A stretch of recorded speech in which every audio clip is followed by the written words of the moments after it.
Welcome to the Human Capital Innovations Podcast, your go-to source for personal, professional, and organizational growth and development.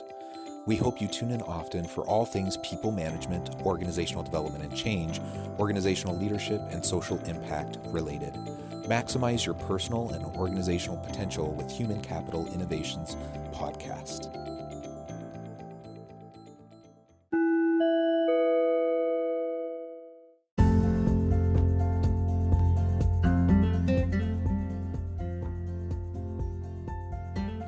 Welcome to the Human Capital Innovations Podcast. In this HCI podcast episode, I talk with Tony Martignetti about guiding our people to find clarity in their lives so they are energized, fully present, and unstoppable.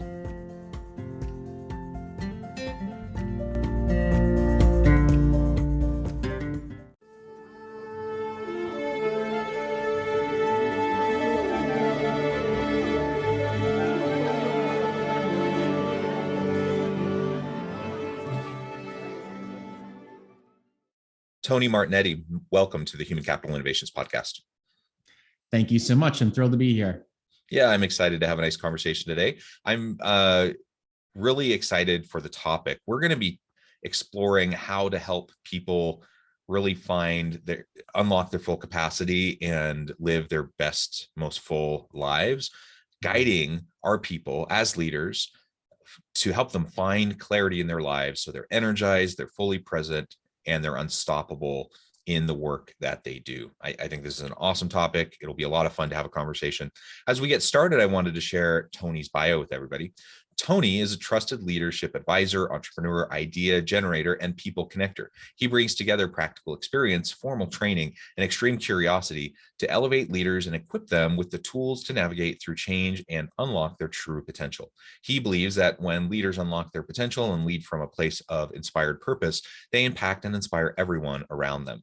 He has dedicated himself to helping people live inspired lives. Before becoming a leadership development advisor, he was a finance and strategy executive with experience working with some of the world's leading life sciences companies. Along his journey, he also managed small businesses and ran a financial consulting company. Tony is the host of the Virtual Campfire podcast and the author of the soon-to-be-released Climbing the Right Mountain, Navigating the Journey to an Inspired Life. What a wonderful background.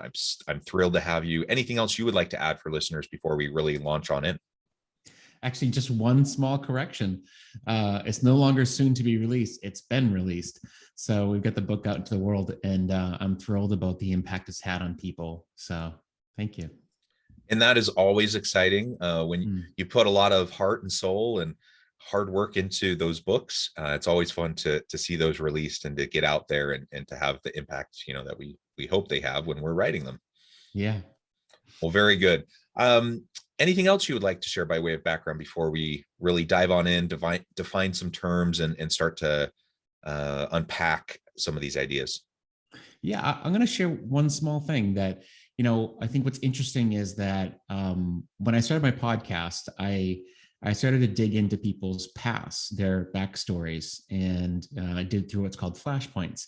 And what I realized about myself is that there was a lot of things that I didn't really own about my past. And one of them is that I was an artist that really stuffed that, the artistic person deep down and went into the world of finance and into the world of, working in these companies, and then realized that I got to own my whole self. And I think that's one of the things that a lot of people, when they start to get to that point where they're feeling like, something's missing, maybe it's time to really think about what are you holding back.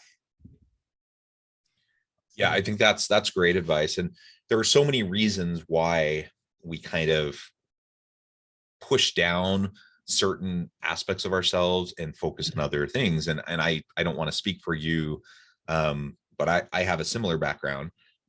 I have, I've never been like a great artistic person, but I've always really enjoyed art. I always did through school, up through high school, took a bunch of art classes, always loved it. So much so. And I was always analytical. I was always good at math. And so I thought maybe I'd be like an architect and I would design things and stuff. But then pretty soon, I ended up shifting away from that. And I thought, finance, business, I was an accounting major for a while, like all these things. And I think about why did I focus on those things and kind of suppress the artistic side? And I love music. I've always been involved with music and instruments and singing and things like that. And why did I suppress that? It took me, several years of college and multiple changes of my major to finally kind of become comfortable with myself again, and to realize that no, I really need to tap into what my passions, what my purpose is. And the reality is there's so many opportunities out there that it's not like I have to be just one thing. I can be lots of things, right? And if I bring my whole self to the work that I do, I'm going to be more successful, not less successful. So that, that was an important lesson I needed to learn. It took me a long time to figure that out. And I suppose I still have to relearn it, over and over again, even, now that I'm, 20 years into my career. Absolutely. It so resonates. And now I know that I'm with a kindred soul in front of me. So your story is the same as mine. Yeah. Well, so let's talk a little bit more about that clarity piece then.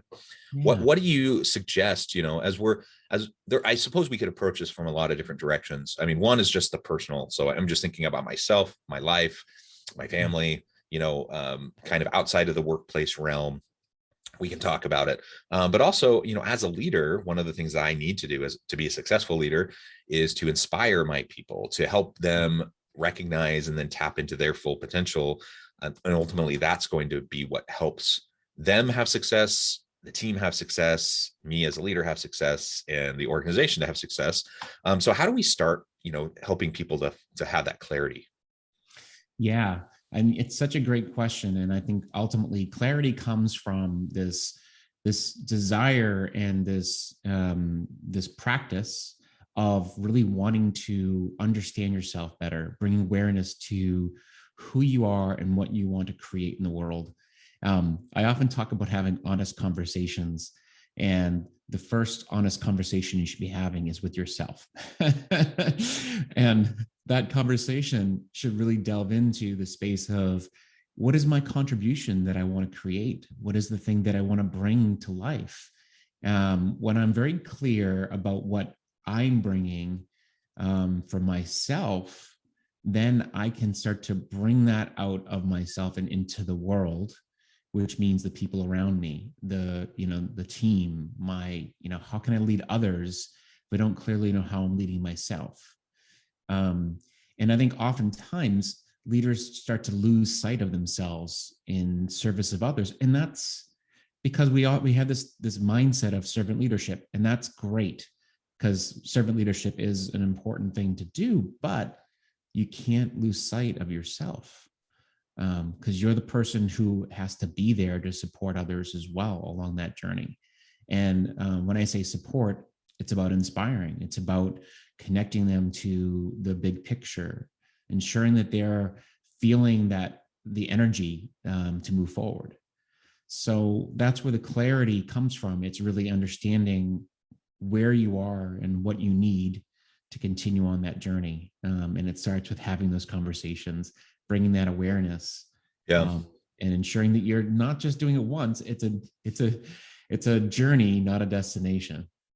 Yeah, it really is a journey. We have to revisit it, if not daily, at least frequently. Like, we need to just make it part of our regular practice to be mindful and to be present and to be self-reflective and introspective.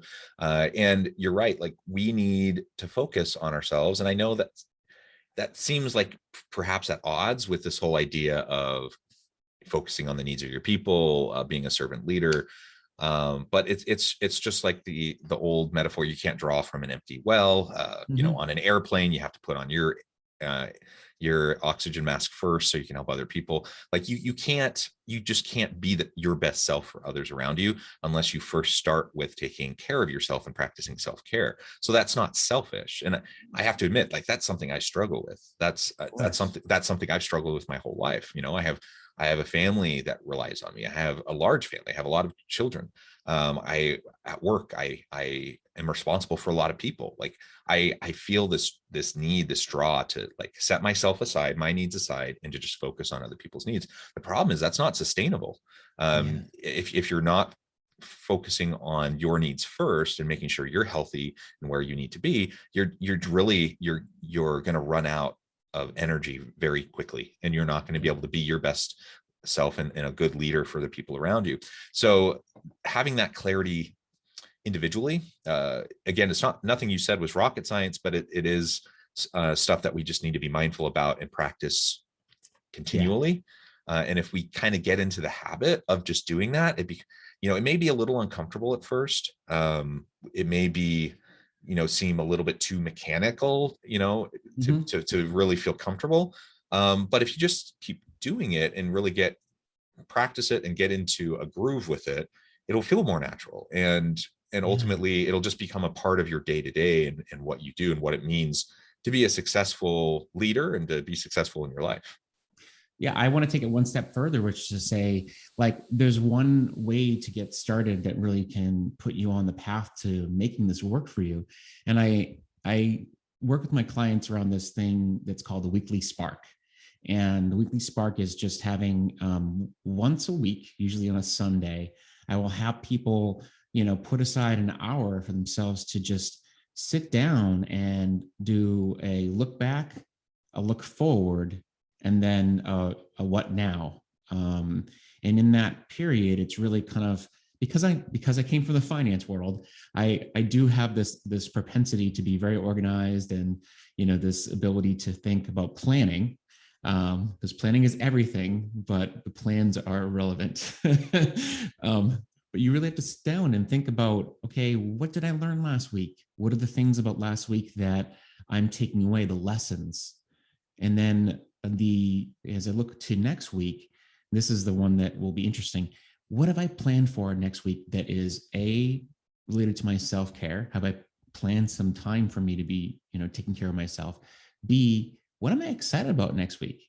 If I'm not excited about something next week, work related, personal related, then maybe it's time for me to rethink the plan for next week. Because you should have something that you look forward to.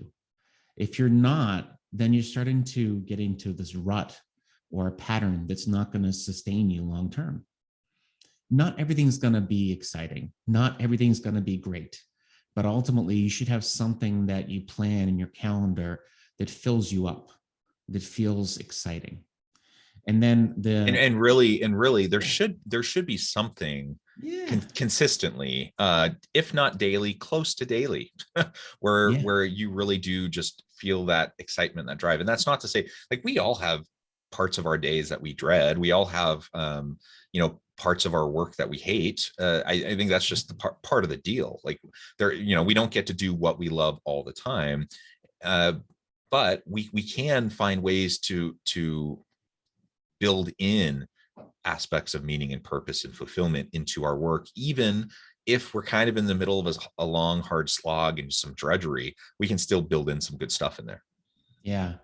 There's always a way to reprogram that and just think, okay, well, even though this is happening, I can find some way to insert that change, a little glimmer of hope in the middle of this darkness, let's call it.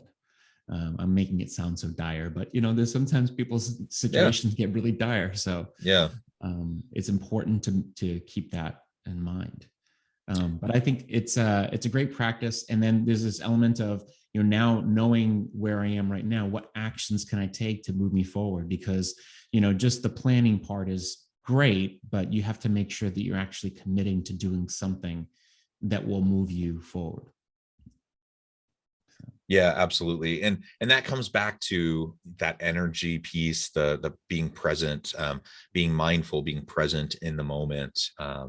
Maybe can you talk a little bit more about that, like how we can kind of deprogram perhaps what we've learned in adulthood to just go, to constantly be doing and churning out stuff. That's really the name of the game. And I think a lot of us have been tricked to think that the mark of success is busyness, and that we just like Yeah. fill our day. So how do we kind of deprogram that? How do we get back to just being present in the moment, being mindful, which will inevitably help to unlock more energy and help us to Yeah. feel that meaning, that purpose, that passion, that fulfillment.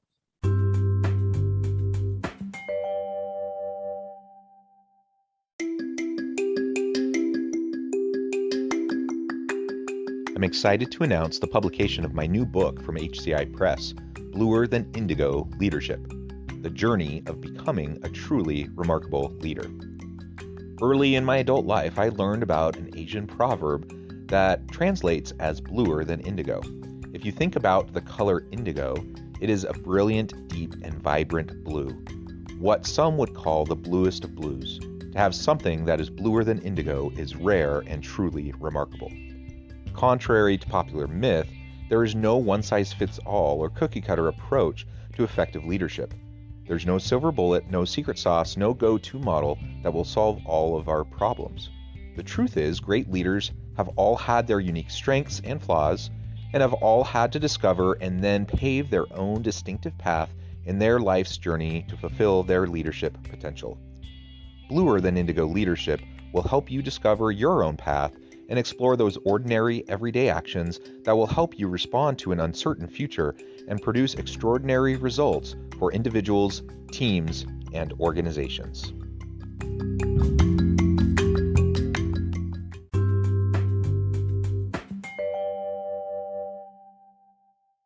Yeah, I mean, it's funny you mentioned this because it's exactly the thing that I dealt for so many years through my professional life. I started to see myself as being addicted to doing, to the point where it was, if I had a moment of downtime, I felt like guilty. I felt like a sense of, God, this doesn't feel right. Gosh, that's not right. I mean, we can't get to that place where, your go go go attitude starts to become the norm, and you cannot feel that sense of just doing nothing is, it's abnormal.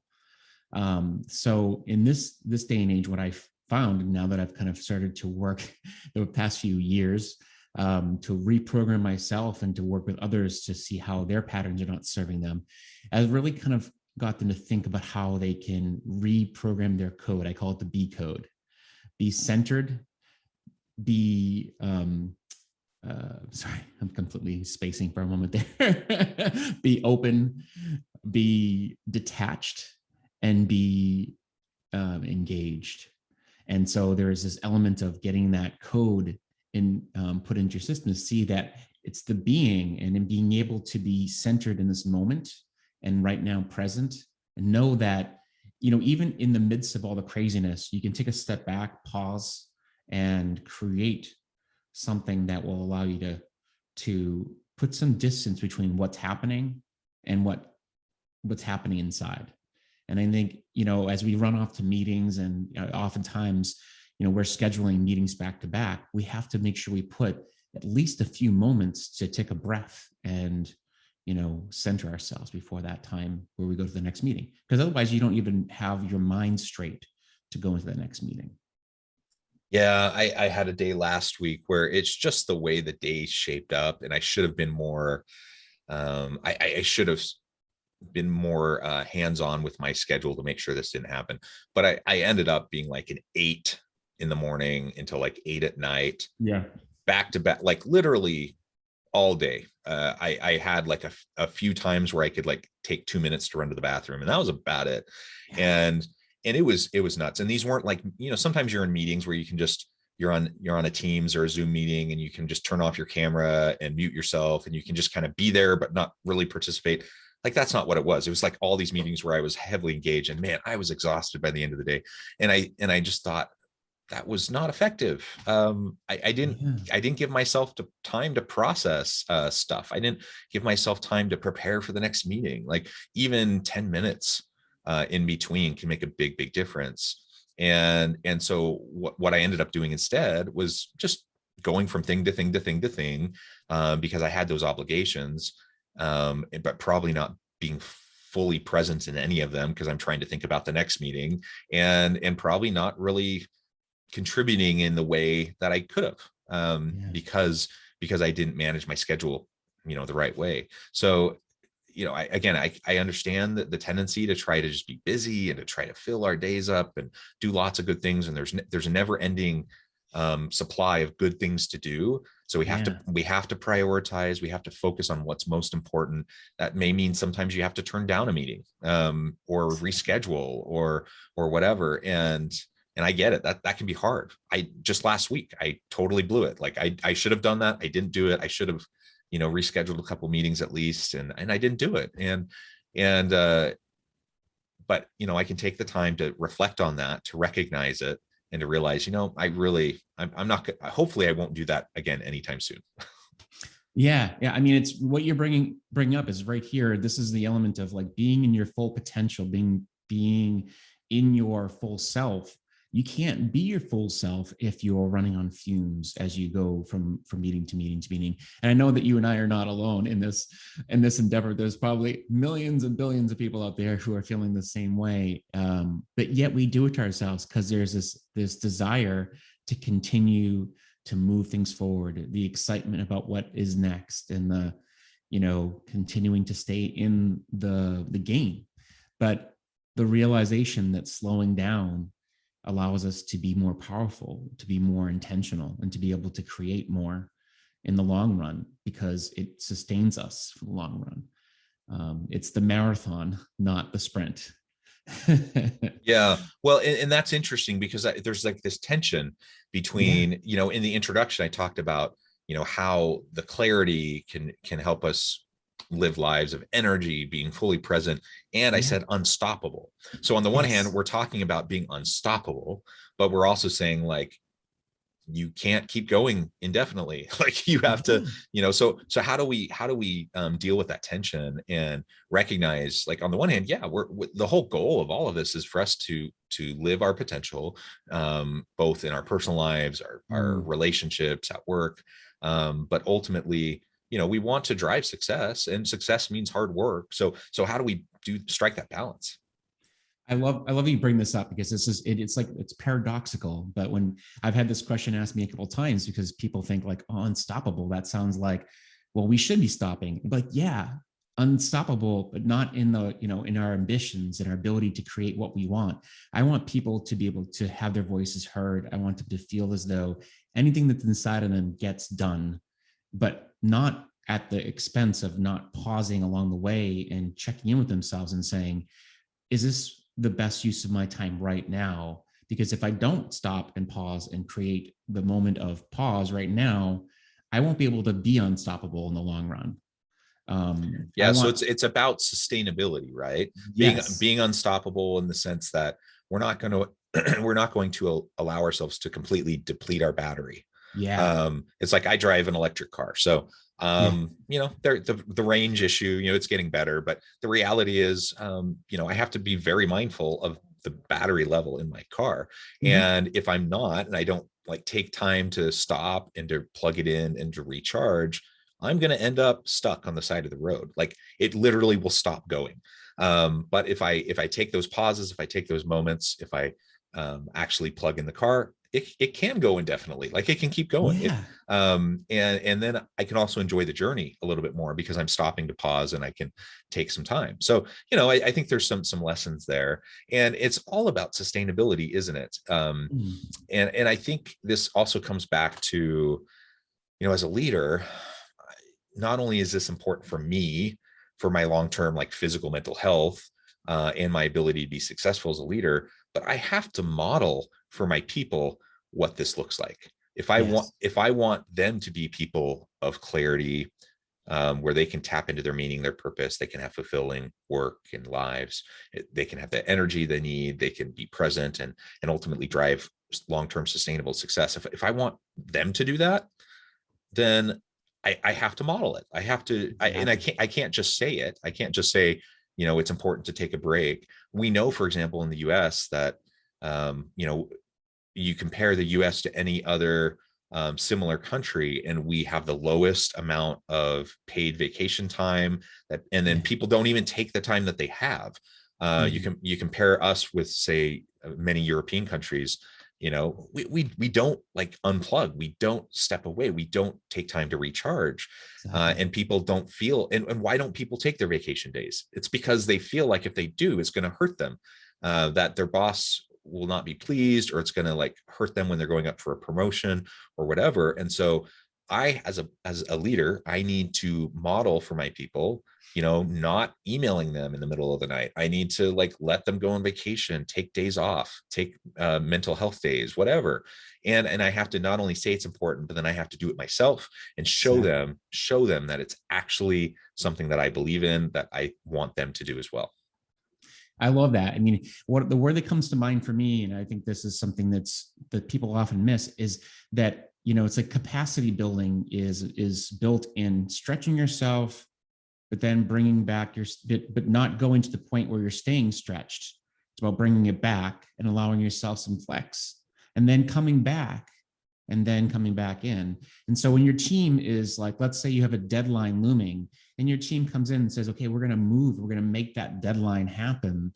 You make it happen, but then you can't make that new capacity the thing that happens all the time. Yeah. Because then what happens is the engine starts wearing down and you can't necessarily sustain at a new level all the time. You have to say, yeah, that was great. Now let's slow it down a little bit, so that when the time comes for that next peak to happen, we're able to make that happen, because we build capacity to be able to build those things into place. And in fact, there's a lot of research on like our attention span, how long we can like work like in the mode, in a flow. Like we're quite limited, even though we work these 8, 10, 12 plus hour days. Yeah. The amount of actual productive time in those days that we're able to be creative and innovative and strategic, it's pretty limited. Like just really a couple hours, if we're lucky, can we really engage in all that stuff. And so so we have to think about really what does our daily the structure of our daily activities look like. And there are things that are more mentally taxing, and other things that are less. And so we have to build that out and make sure that it's something that is sustainable. And I couldn't help, when you're sharing that last thought, I couldn't help but think of my dad when I was a kid. We'd go out into the yard and he's like, okay, we're going to weed the yard. And he's like, this is how we're going to do it. And so I'm going to model it, that's good, right? Model it for us, show it. He was working right there with us. And for like 1 minute, he would go crazy, pulling weeds, so crazy. And then once he was done, he's like, see, that's not so hard. Look how much I got done in 1 minute. And then he's like, okay, go. And then he'd come back 10 minutes later and it wasn't done. He's like, what's going on? Like, you guys aren't working hard. And, how often as a boss do we do the same thing? Inadvertently, like my dad was well-intentioned, he wasn't, it was fine, right? But we do that all the time. We think that we're modeling good, healthy, sustainable behaviors, but really all we're doing is setting our people up to burn out and to fail. Yeah, it's well said. I think that's such a great insight. And the reminder that I often need is that we need to, when you are delegating and thinking about how you show people how to do things, you have to think all the way through to see how things really need to be thought through. Because otherwise, all you're doing is you're just giving them half the story. Yep, absolutely. Well, Tony, it has just been a real pleasure. I note the time, it has flown by. I need to let you get back to your busy day. But before we close, I wanted to give you a chance to share with listeners how they can get connected with you, find out more about your podcast, your book, and then give us the final word on the topic for today. Sure. And so first of all, I just want to thank you so much for having me on the show. This has been fantastic. The best place to find me is on my website, which is inspiredpurposecoach.com. And you can find my book, Climbing the Right Mountain, on Amazon. And you can also find it at my website. You can find it there as well. And I'm also on all the social media channels, LinkedIn and what have you. And I'd be thrilled to have a conversation with people if they'd like to have a talk to find out more about my work. And I would like to leave people with this one thought, which is to say, if you're finding yourself, struggling with this lack of connection or a need to go and have deeper meaning in your life, have more conversations, reach out to people, have that deeper conversation that's missing in your life, because right now we could all use a bit more connection that's more meaningful in life. Yeah, very well said. Thank you, Tony. It has been a pleasure. I encourage listeners to reach out, to get connected, find out more about what Tony can do for you. Check out his podcast, check out his book. So many great things. And as always, I hope everyone can stay healthy and safe, that you can find meaning and purpose at work each and every day. And I hope you all have a great week.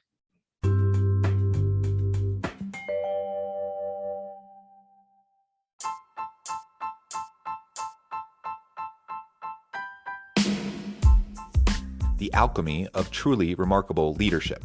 Ordinary, everyday actions that produce extraordinary results. Consider how the nature of work has shifted over the past 50 years. With increased globalization, rapid technological advancement, and the shift in economic composition, the average job of today looks very different than the average job of 50 years ago. What will the jobs and organizations of tomorrow look like? Moreover, what does this all mean for organizational leaders? What are the core competencies and capabilities of organizations and their leadership that are prepared for continued disruption and geopolitical and socioeconomic shifts? Regardless of what the future holds, increasingly, leaders need to be socially minded, data-driven, decisive, champions of talent, and disruptors of the traditional notions of leadership, teams, organizations, and work. The alchemy of truly remarkable leadership will help you to explore your own leadership competencies and capabilities and consider ways to apply and implement them into your workplace and personal life.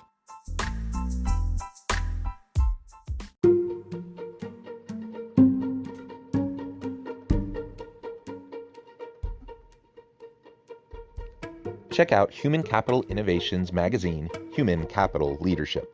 Human Capital Leadership is a free, interactive e-magazine with the mission to help individuals, leaders, and organizations find innovative approaches to maximize their human capital potential. We publish issues quarterly in August, November, February, and May. Take a look at the latest issue and let us know what you think.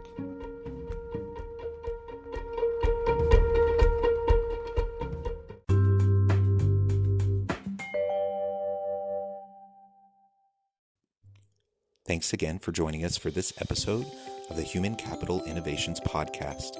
I hope you stay healthy and safe and that you have a great week.